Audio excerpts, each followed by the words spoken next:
Assalamualaikum warahmatullahi wabarakatuh. Selamat siang teman-teman sekalian. Waalaikumsalam warahmatullahi wabarakatuh. Selamat datang dan terima kasih telah hadir pada kegiatan BKT kita hari ini. Nama saya Nur Izaharni. Saya akan menjadi pemimpin kelompok dari kegiatan kita hari ini. Sebelum kita memulai, ada baiknya kita berdoa agar kegiatan kita dapat diberkahi oleh Allah Subhanahu wa Ta'ala, dan semoga ini berjalan dengan lancar. Marilah kita berdoa menurut agama dan kepercayaan kita masing-masing. Doa dimulai.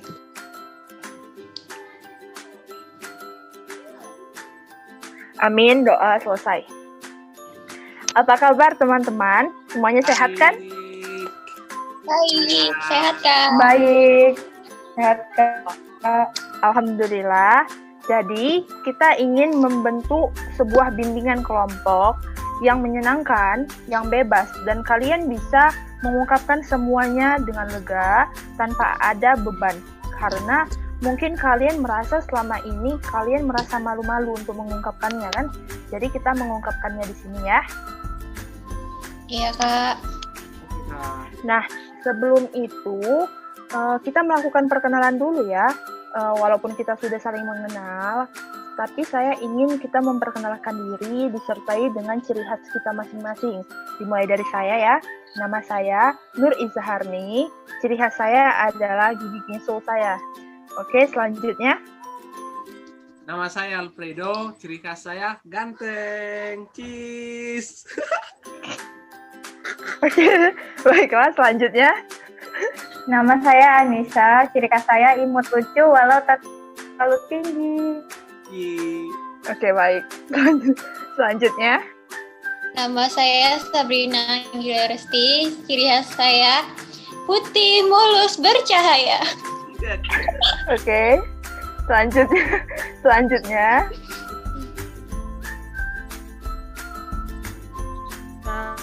Kepada saudari Kristika.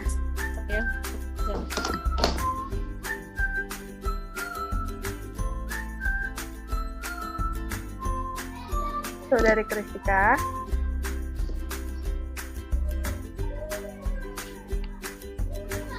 Mungkin lost kontak. Oke, mungkin saudari Kristika lagi ada gangguan jaringan ya. Makasih. Jadi itu ciri khas kita masing-masing. Berarti kalian sudah benar-benar memahami diri kalian itu seperti apa, oke? Jadi, apakah teman-teman sudah mengetahui apa itu bimbingan kelompok? Sudah Kak. Menurut teman-teman, lumayan, apa Kak. sih bimbingan kelompok itu?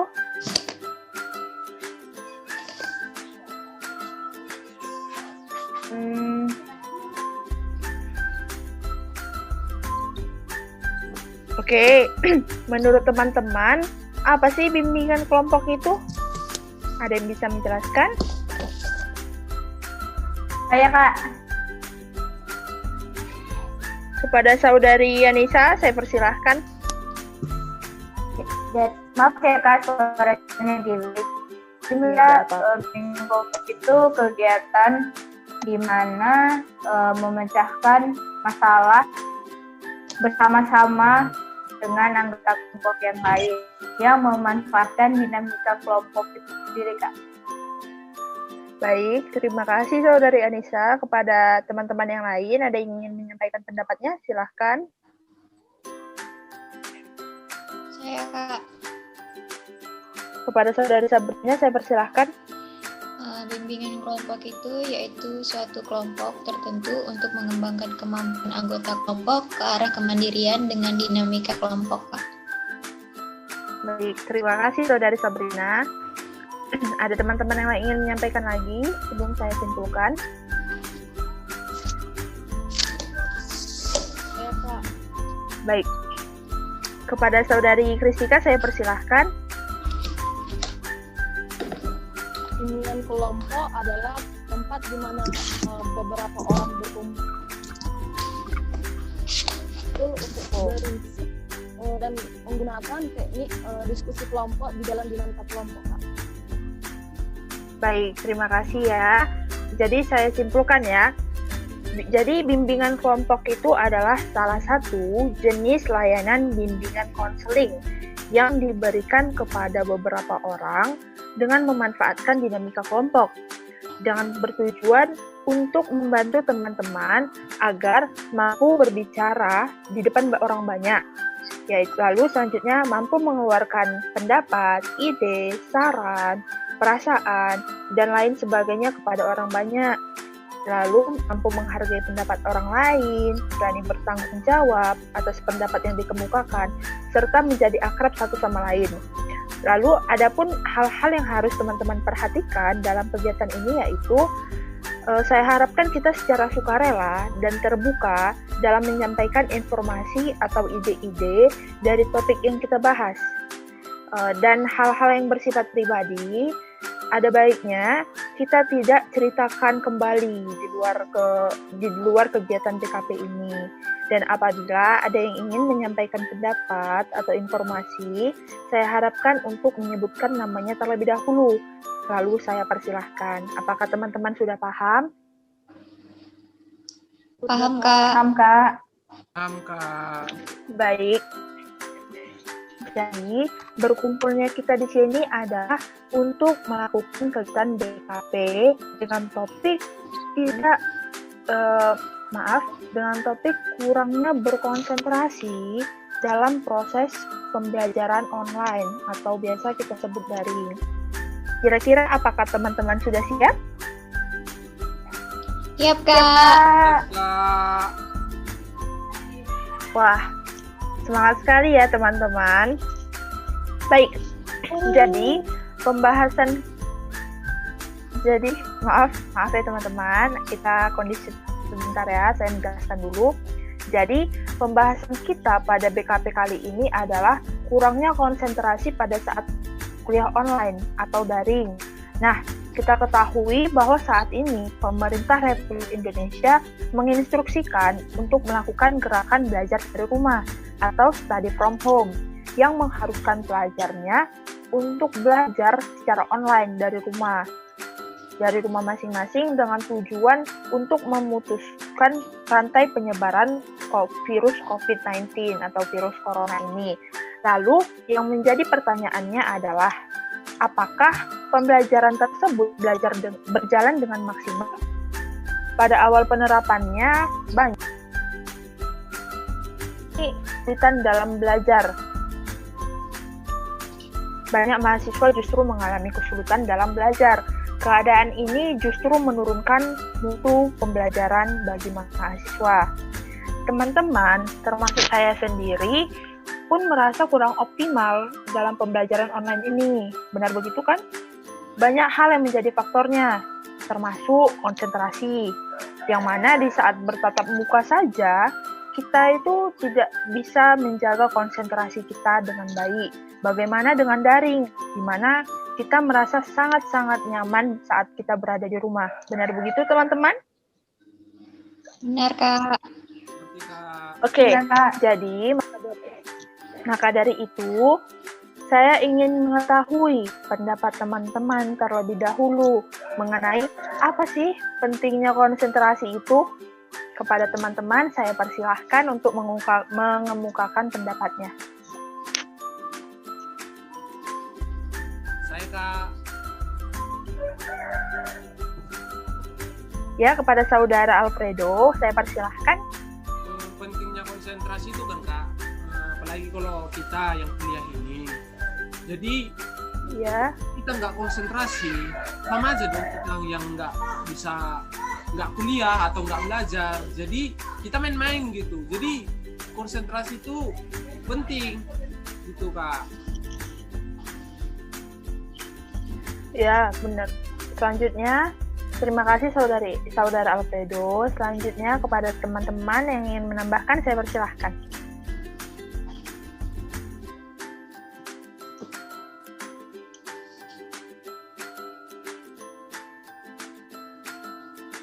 Kepada teman-teman, ada yang ingin menyampaikan pendapatnya?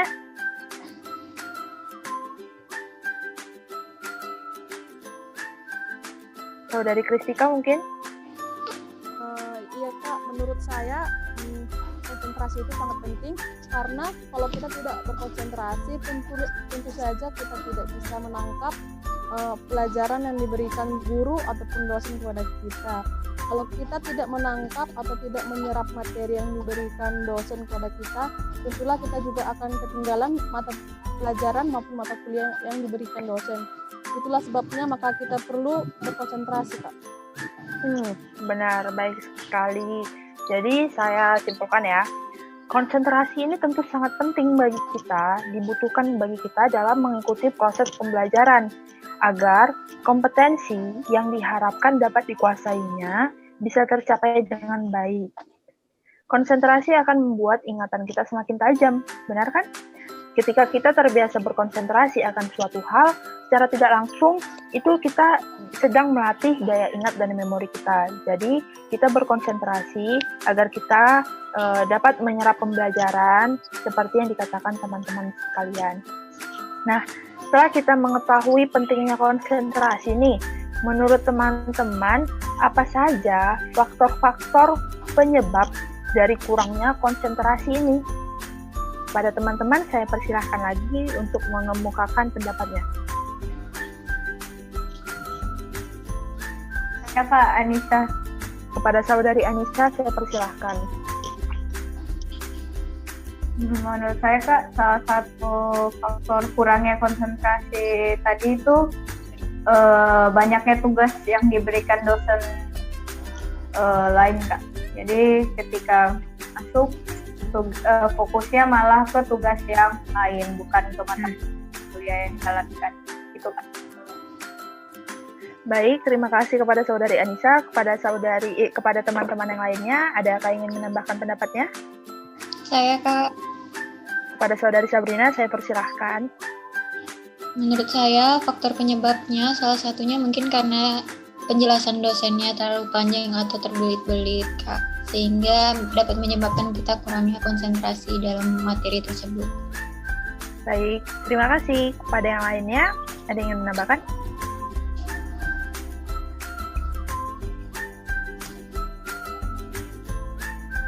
Baik ya, saya simpulkan ya. Ya, benar sekali.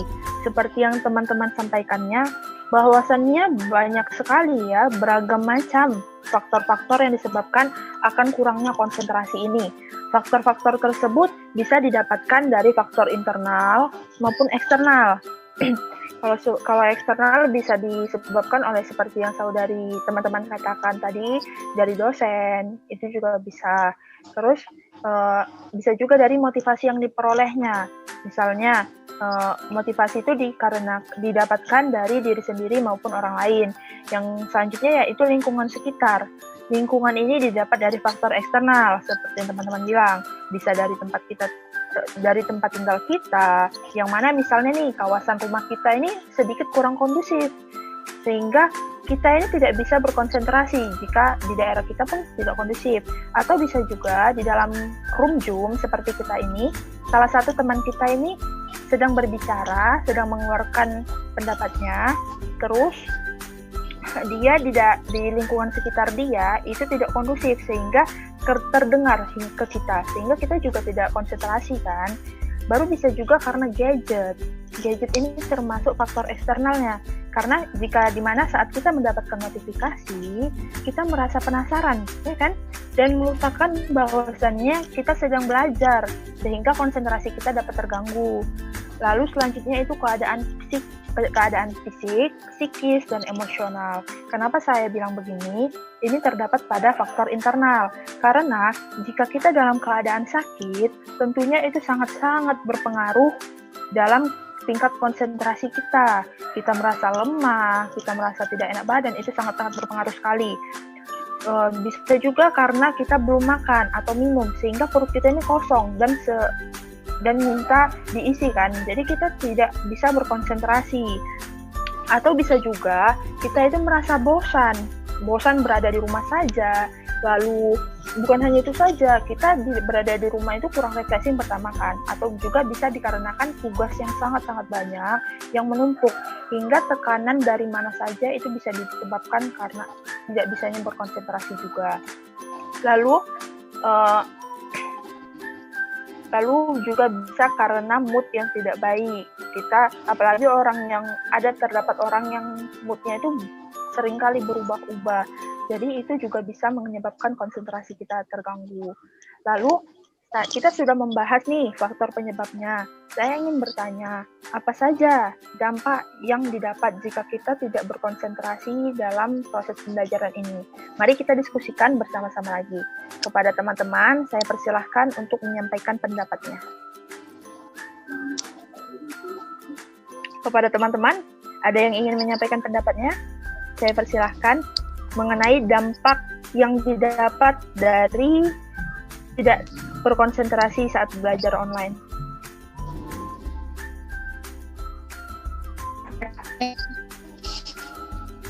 Kepada saudari Anissa, saya persilahkan.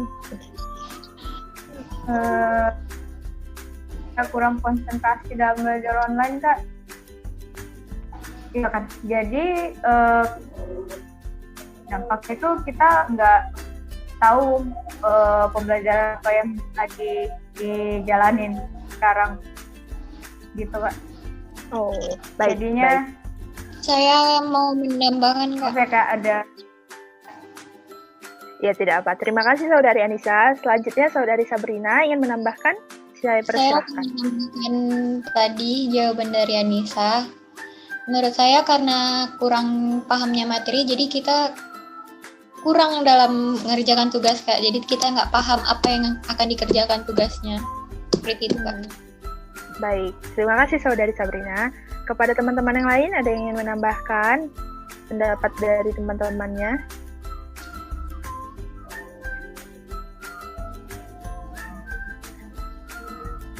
Tidak ada yang ingin menambahkan? Mungkin saudara Alfredo ada yang ingin menambahkan dampak yang dapat dari konsentrasi ini apa?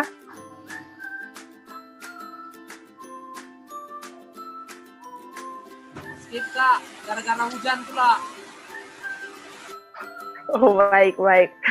Terima kasih. Jadi saya simpulkan ya. Dampaknya ini juga beragam macam ya, dampak yang didapatkan. Pertama, karena tadi tidak dapat mengerjakan tugas. Bagaimana sih kita bisa mengerjakan tugas saat kita juga tidak tahu bagaimana apa yang didapatkan dari pembelajaran itu. Kita tidak berkonsentrasi dalam pembelajaran itu, sehingga kita tidak tahu apa nih tugasnya nih, bagaimana kita cara mengerjakan tugasnya. Lalu selanjutnya seperti yang teman-teman kita bilang tadi, yaitu kita jadi hilang arah, bisa disebut sebagai itu ya, hilang arah dalam pembelajaran. Pikiran kita kemana-mana sehingga kita tentu saja pembelajaran itu tidak masuk ke dalam pikiran kita kan, seperti masuk kanan keluar kuping kiri, jadi nggak menyerap gitu kan. Lalu selanjutnya, nah kita telah memasuki tahap solusi ya. Kita telah membahas bagaimana pentingnya, penyebab serta dampak kurangnya konsentrasi ini. Sekarang saya ingin mengetahui bagaimana sih pendapat dari teman-teman, apa saja solusi atau upaya yang harus dilakukan agar kita ini tetap bisa berkonsentrasi walaupun sedang belajar dari rumah atau belajar darinya. Kepada teman-teman saya persilahkan. Saya, Kak Anissa, ingin mencoba pendapat. Jadi ya kepada saudari Anissa. Jadi menurut saya, Kak, solusinya dari niat dulu dari diri sendiri kan, untuk walaupun belajarnya di mana, kalau niatnya ada untuk belajar sebisa mungkin akan berusaha konsentrasi. Kedua mungkin bisa nyari mood dulu sebelum kuliah, bisa mungkin dengan mendengarkan lagu agar moodnya naik, jadi pas kuliah dan dosen menerangkan kita bisa berkonsentrasi. Kak.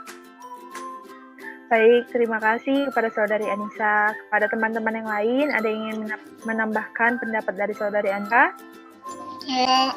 Saya Kepada Sabrina. saudari Sabrina, saya persilahkan.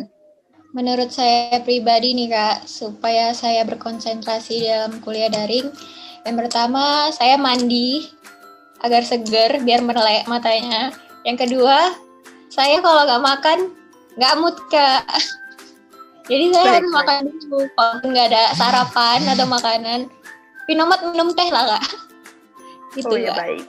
Benar sekali. Terima kasih kepada saudari Sabrina. Kepada teman-teman yang lain, ingin menambahkan? Saya Kak, Kepada saudari Kristika, saya persilahkan. solusi agar kita berkonsentrasi itu Kak,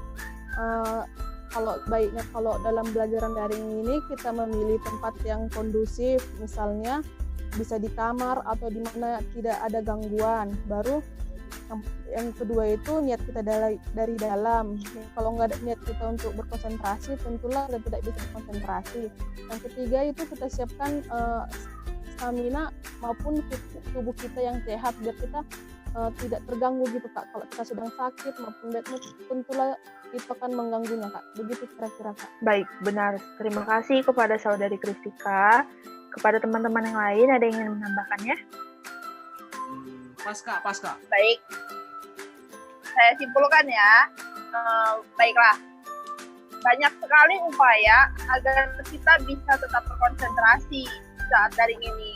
Dan penyebab dari solusinya itu utamanya ada pada diri kita sendiri. Pertama nih, kita ini berdoa dulu ya sebelum dan sesudah mata pelajaran berlangsung. Baru niatkan dalam diri kita bahwa kita ini belajar itu untuk menambah ilmu dan beribadah. Selanjutnya, sebelum memulai jam kuliah, usahakan untuk membuat catatan kecil yang mencakup inti dari pelajaran yang akan dibahas pada hari ini. Baru siapkan perlengkapan pelajaran yang kamu butuhkan. Sangat baik lagi jika kamu dalam keadaan rapi dan wangi, sehingga mood kamu itu bisa menjadi lebih baik ketika kamu melaksanakan daring ini. Lalu selanjutnya yaitu pastikan dulu ya perut kamu itu sudah terisi dengan baik dengan makanan-makanan yang sehat. Lalu carilah tempat-tempat yang sesuai untuk belajar, yang membuat kamu nyaman. Juga jangan lupa ya, rapikan juga area belajar kamu. Hindari sosial media saat belajar. Musik boleh kamu hidupkan, karena setiap orang beda-beda kan cara belajarnya. Tetapi saya sarankan, usahakan jangan menghidupkan musik yang mellow, yang slow kayak gitu, karena musik yang seperti itu bisa membuat kamu nanti menjadi ngantuk. Kalau kamu sudah mengantuk, kamu tentunya tidak bisa berkonsentrasi kan. Lalu kamu juga bisa mengajak teman-teman kamu untuk belajar bersama seperti yang kita lakukan sekarang, belajar kelompok bersama, buat kelompok sendiri. Jika ada tugas, usahakan ya mengerjakan tugasnya itu secara langsung. Jangan ditunda-tunda lagi. Karena menunda-nunda waktu itu bisa membuat kamu keteter nanti ke depannya. Lalu saat kamu jenuh nih, kamu bisa keluar sebentar keluar rumah, kamu pandang yang hijau-hijau, usahakan seperti tumbuhan-tumbuhan. Jadi tarik nafas kamu, lalu hembuskan, sehingga kamu bisa rileks. Kalau kamu rileks, tentunya kamu bisa berkonsentrasi kan. Nah, kita sudah membahas topik kita. Selanjutnya, saya ingin meminta untuk setiap teman-teman mengutarakan, mengemukakan apa yang akan dilakukan setelah membahas topik ini pada kegiatan kali ini, dan komitmen apa yang akan kalian bentuk selanjutnya. Kepada teman-teman, saya persilahkan.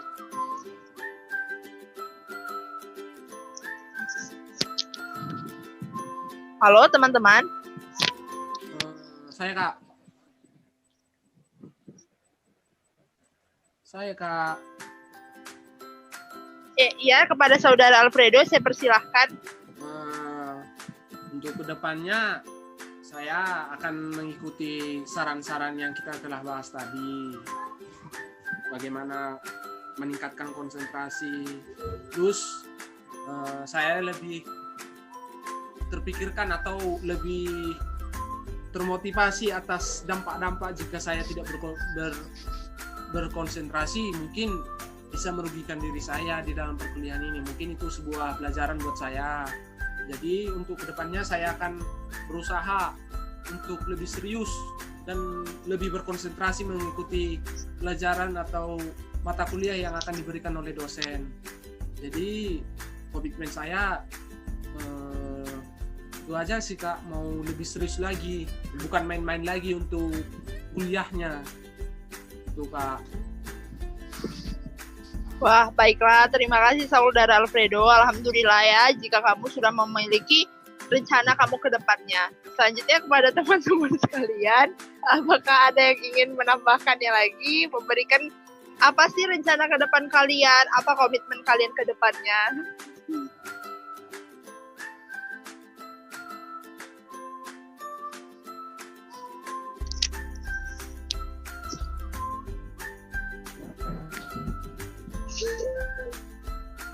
Kepada teman-teman sekalian, ada yang ingin menyampaikan pendapatnya?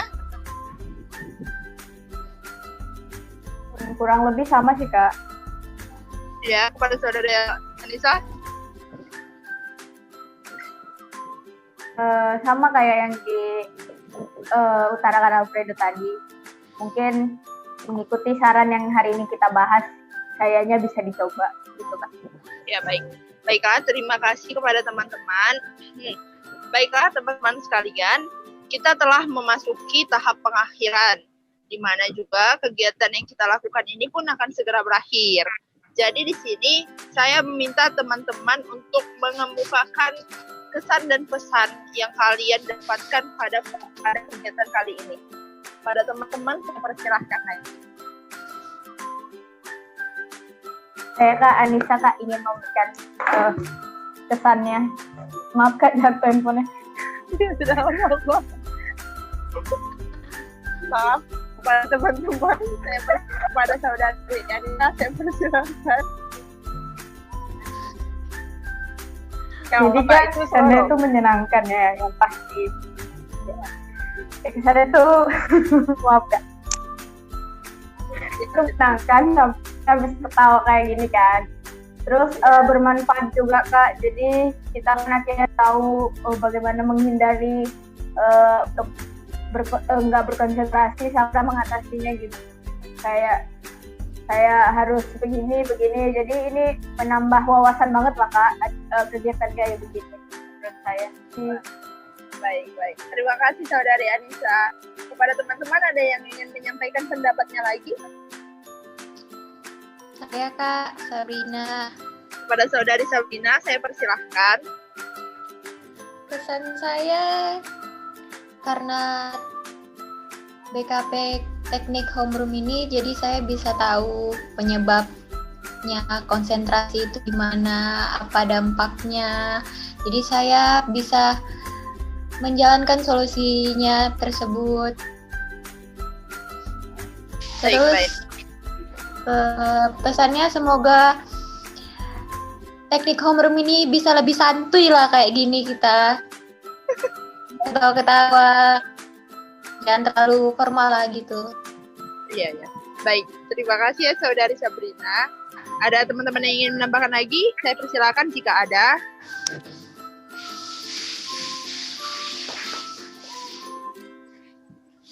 Tidak ada? Masalah. Saudara Alfredo mau menambahkan? Pas Kak, pas. Udah bisa Kak. Salah. Oh ya, pas. Oke, baiklah. Terima kasih kepada teman-teman sekalian. Saya ingin bertanya lagi. Kira-kira untuk kegiatan selanjutnya kapan nih kita bisa adakan lagi? Depan mungkin Kak. Kalau bisa sih cepatnya Kak, karena ini menarik banget Kak. Oh, terima kasih Saudari Anissa. Oke, baik. Jadi kita hampir sampai di penghujung kegiatan ini ya.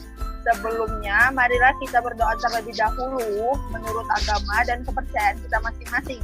Agar apa? Agar kegiatan yang telah kita lakukan ini kiranya memberikan berkah dan pelajaran baik untuk kita semua. Berdoa dimulai.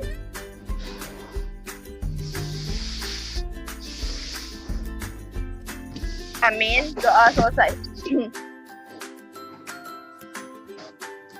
Nah, sebelum mengakhiri kegiatan ini, saya meminta kita untuk bernyanyi lagu Sayonara agar kita menjadi awalnya kita semangat, akhirnya kita pun harus diakhiri dengan yang semangat juga. Apakah Tarik, teman-teman Sis. bersedia? Tarik sis bilang dulu ya. Oh. Songkok. Iya kak. Ya, Oke. Baiklah, kita bernyanyi ya. Saya dimulai. Sayonara, sayonara. 1, 2, 3. Ayo sama-sama. sayonara. Sayonara. Sampai Berjumpa lagi. Buat apa sayonara. Oh ya. Buat apa susah? Susah itu tak ada gunanya. Buat apa? Buat Buat apa susah? susah? Buat apa Susah itu. susah itu tak ada gunanya. Oke, terima kasih kepada teman-teman sekalian. Kasih kak. Oke. Jadi, oke ya. Jadi di sini saya akan membagikan lembar BNB 3 lewat file Word yang akan saya bagikan nanti kepada teman-teman semua. Di mana teman-teman diajak untuk meluapkan bagaimana Anda berpikir, merasa, bersikap, bertindak, hingga bertanggung jawab setelah mengikuti kegiatan kita pada kali ini. Oke, selanjutnya, terakhir penutupan, saya sangat-sangat berterima kasih. Saya mengucapkan terima kasih kepada semua anggota kelompok, kepada teman-teman saya yang telah berpartisipasi. Saya mohon maaf jika saya ada salah kata. Akhir kata saya ucapkan wassalamualaikum warahmatullahi wabarakatuh. Selamat sore semuanya. Salam Sore, sejahtera untuk kita Kak. semua.